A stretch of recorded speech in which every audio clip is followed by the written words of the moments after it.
Houston Dynamo FC majority owner Ted Segal. Go right ahead whenever you're ready. Thanks, guys. Good to see you all again on the eve of a new season in our new Bayou City club.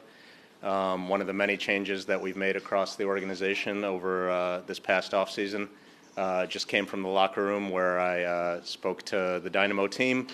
In our brand new locker room, I should add that we renovated for them and that they've been asking for a while, and it looks fantastic, and kudos to our facilities team for executing on that.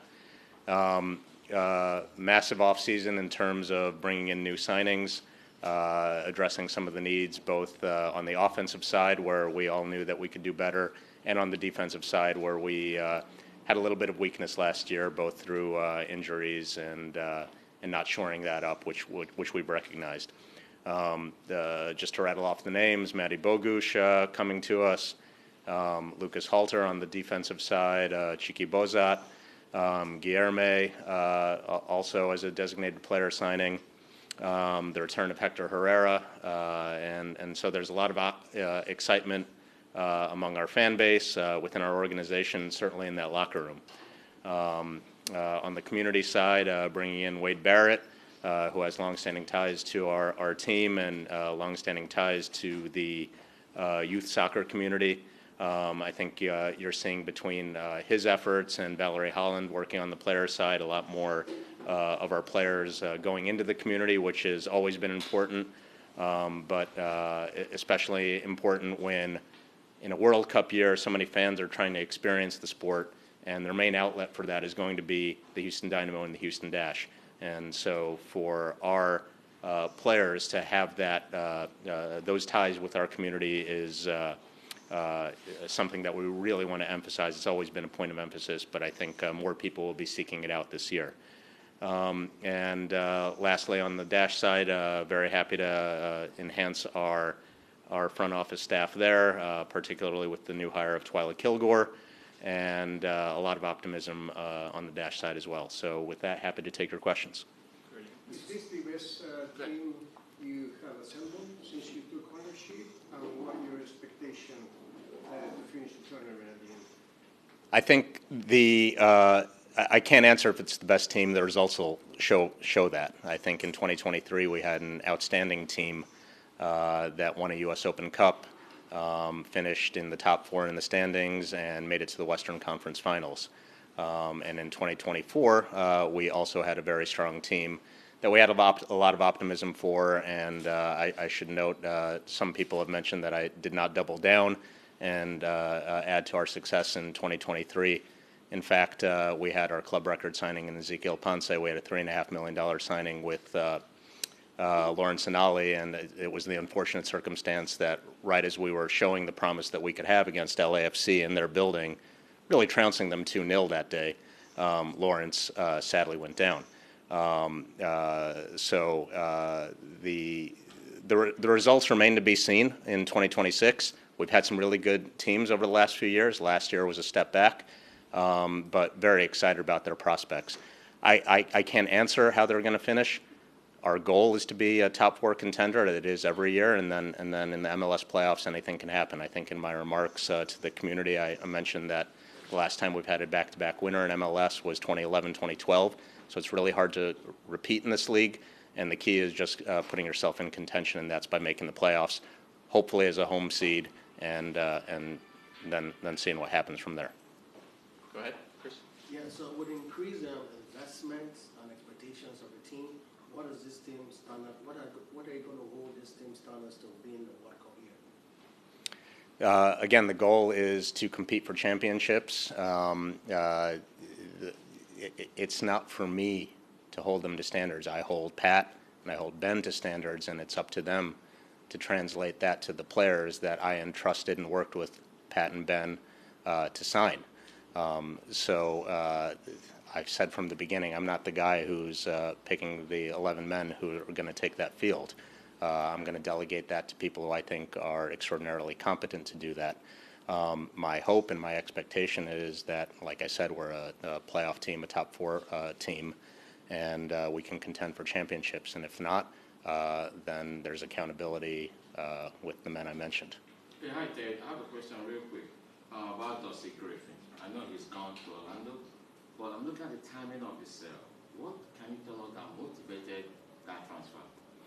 Well, first, let me start off by saying Griff was an exceptional player, and even more so, an exceptional human being, a real asset in our locker room, and a foremost leader in our community outreach. And I would say, on a personal note, every member of my family is pretty annoyed with me that we had to make that decision. Because he's a fan favorite amongst my family and amongst our fans across the board. But sometimes in this you have to make hard decisions, and for a variety of circumstances, things came together that this was the moment in time that we had an offer from Orlando that we thought made sense to strike on. Both with I know there are parallels that people are making to Mikhail. I think there are differences, but what the commonality, if it happens this close to the end of the season, and you see it not just with our club, but you see, I think I read this morning that Josh Sargent is getting signed by Toronto FC, and selling clubs wait for the moment of maximum leverage. And often that is when the window is coming down to the wire. And that's when you can get the maximum value for a player. And so be it for Griffin, for Josh Sargent, and Norwich's example, or many others. Mikhail last year when we transacted with Palmeiras. Sometimes the timing is not ideal from a roster building standpoint, but it makes the most sense for the long-term plans for the organization. I don't know that there's much more that I can add from that, but hopefully that gives you some context. Right here.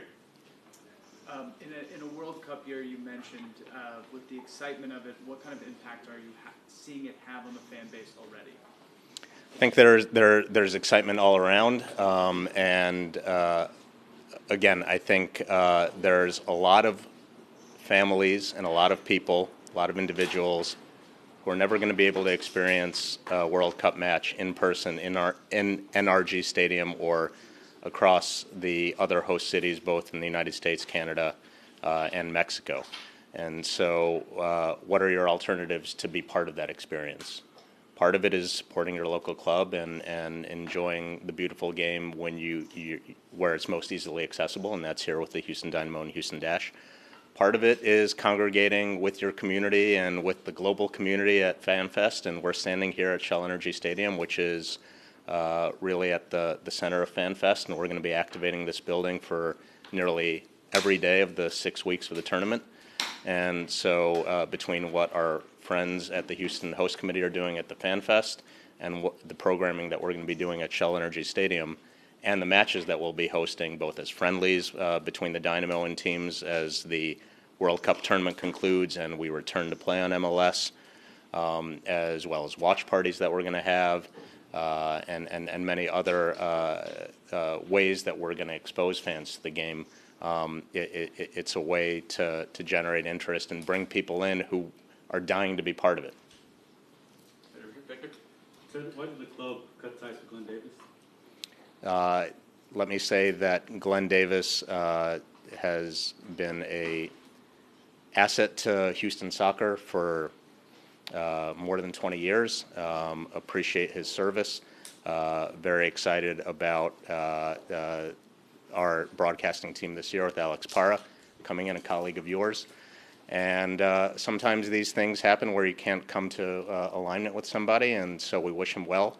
To address, the question that some people think might have occurred, it wasn't because we were trying to cut off his ability to express himself. Again, you have Alex here and you. I know you guys have friendly debate on your podcasts. And so Glenn has always had that ability on his radio show, and he'll continue to do that. But as a community asset, you talk about being ingrained in the community. That's probably the guy with the biggest influence. To add to that, a lot of people in the soccer community are upset the way the move went down. What can you add to that respect? I welcome Glenn's continued involvement in the soccer community in Houston.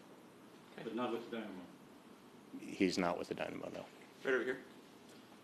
Hey, Ted, you mentioned being a selling club, and you spent big money on guys like Bogusz, Guilherme, but also there's been some sales. Do you feel like the Dynamo are ultimately a selling club where you're getting these players and kind of flipping them, or how do you kind of see this club just as a whole, really? We are going to buy and sell in the best interest of making ourselves a competitive club.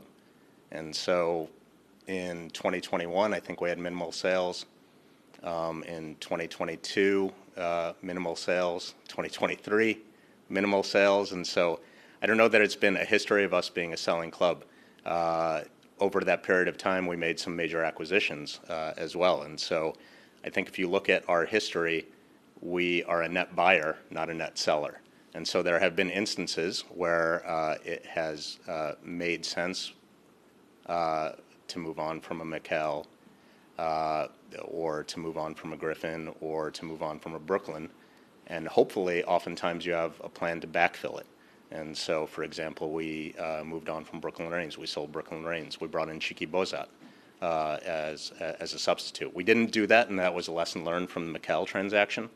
But I would say overall, we have bought more than we have sold in terms of just net value. I would also note that in this offseason, you guys can fact check this, but I think we're certainly in the top quartile, if not the top decile, in terms of buying or total spend on new acquisitions. Miami blowing everybody out of the water, and then many teams following from there. Alex? Mr. Segal, good morning again.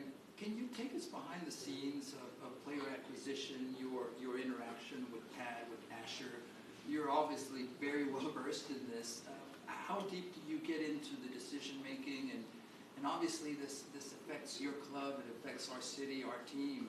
Can you talk about the dynamic of behind the scenes, please? Have a weekly standing meeting among Pat, myself, Jessica O'Neill. Tim Howard is also involved in those. For those questioning whether Tim is involved, Tim might not be down here in Houston as much as his schedule permits, but he's involved in those weekly meetings. And then there's ad hoc discussions between Pat and I over the course of the week. Those weekly discussions typically recap what happened if it's during the season, look ahead at what the week ahead looks like, involves various staffing issues, not just roster, but staffing issues. And in the off season, as well as during the season, we kind of make a plan to identify what our needs might be and how we might fulfill them. Again, consistent with my view that I'm not the guy to be selecting these sorts of players.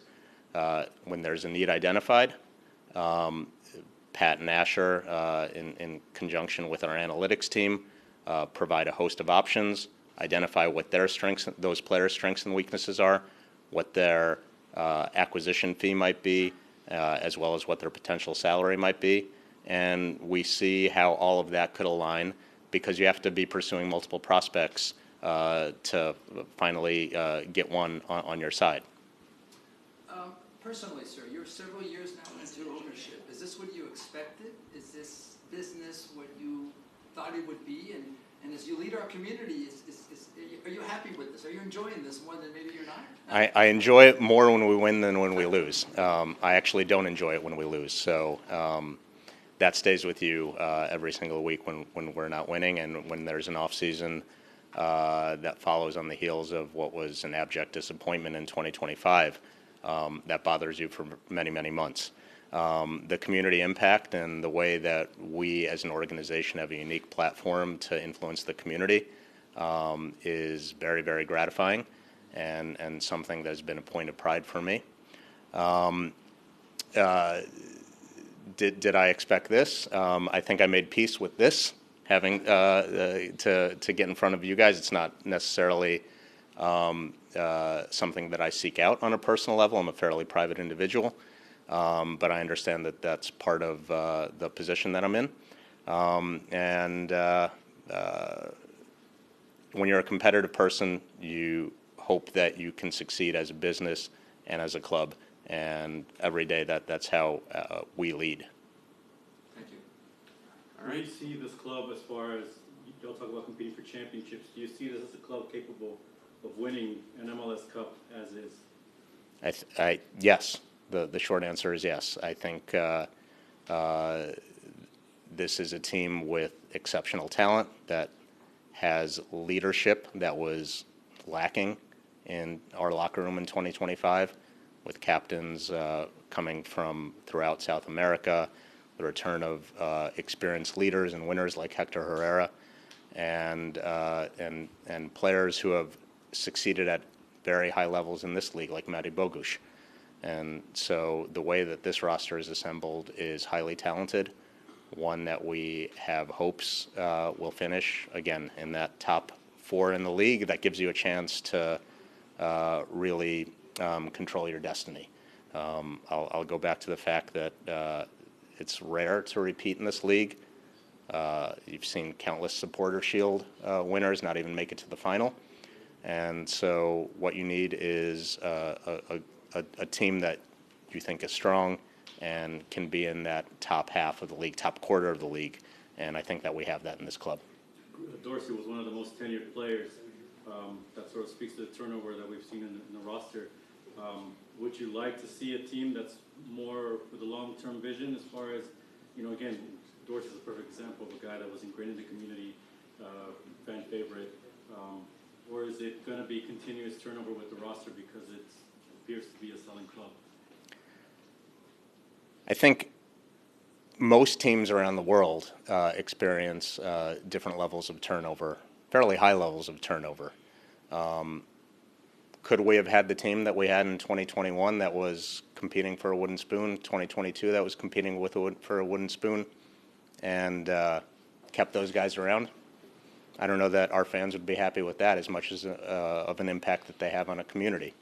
And so I think our fans prioritize the results on the field.